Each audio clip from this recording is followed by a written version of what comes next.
अक्सर खवातीन के अंडेदानी यानी ओवरी में पानी से भरी छोटी या बड़ी गांठ बन जाती है जिसे सिस्ट कहा जाता है। ये सिस्ट ज़्यादातर हार्मोन्स के बिगड़ने की वजह से बनती है और कई दफ़ा शुरू में कोई सिम्टम नज़र नहीं आता।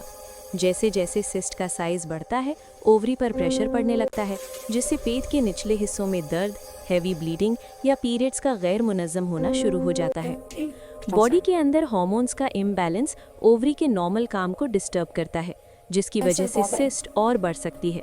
इसीलिए डॉक्टर से कंसल्ट करना बहुत ज़रूरी होता है।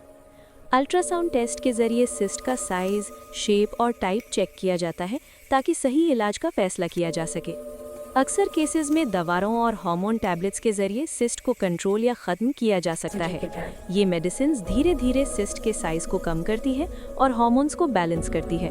जब हार्मोन स्टेबल हो जाते हैं तो ओवरी अपनी नॉर्मल वर्किंग की तरफ वापस आने लगती है और सिस्ट श्रिंक होना शुरू हो जाती है। लेकिन अगर सिस्ट बहुत बड़ी हो, बार बार रिपीट हो या पेन ज़्यादा हो तो डॉक्टर लैप्रोस्कोपिक सर्जरी का मशवरा देते हैं, जो एक सेफ और कम रिस्क प्रोसीजर होता है।